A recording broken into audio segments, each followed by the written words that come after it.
Most people believe they have an emergency fund, but whether you live in the United States, Canada, or the United Kingdom, the data tells the same story. Millions of people could not cover 3 months of expenses if they lost their income tomorrow. That is not bad luck. That is the gap between thinking you are protected and actually being protected. Today, we decode exactly how big your emergency fund needs to be and what it is quietly costing you every single day it falls short. Welcome to Wealth Decoded, where we break down the world of money so anyone, anywhere, can build real wealth. Today, the emergency fund. What it really is, how much you actually need, and the real cost of getting it wrong. This is not an American problem. This is a human problem. In the United States, 1 in 4 adults has zero emergency savings.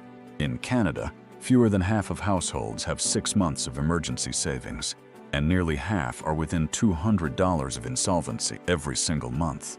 In the United Kingdom, 1 in 10 people has no cash savings at all, and 1 in 4 has low financial resilience, meaning they are already struggling to keep up with their commitments.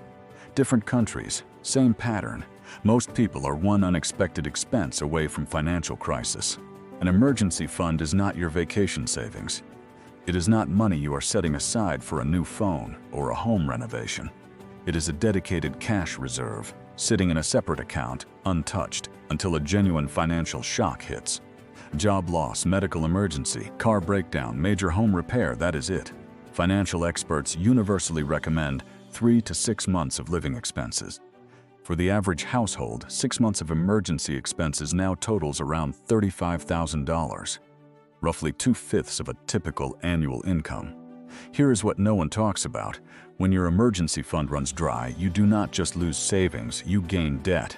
When faced with an unexpected expense of just $400, 37% of people said they would have to borrow money or sell something to cover it. And borrowing means interest, high interest. The kind that turns an $800 car repair into a $1,200 problem or more. Research from Canada also shows that workers without emergency savings report significantly lower mental health scores than those who have savings set aside. The cost is not just financial, it is psychological. Here is the formula. Simple, universal. Take your total monthly expenses. Rent, groceries, transportation, utilities, insurance. Multiply by 3. That is your minimum target. Multiply by 6 if your income varies or your job feels uncertain. If your monthly expenses are $2,000, your emergency fund target is $6,000 to $12,000. Not $500, not $1,000, $6,000 to $12,000. Remember the 20% savings rule from last week? Part of that 20% goes here first. Before investing. Before retirement contributions, emergency fund first. $300 a month gets you to $6,000 in 20 months. Less than 2 years, no raise needed.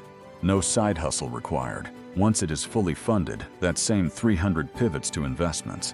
That is when your money truly starts working for you.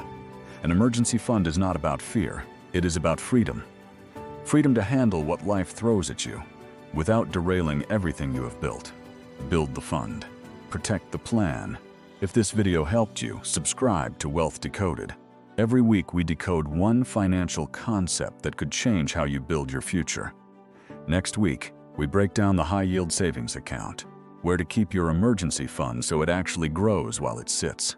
See you then.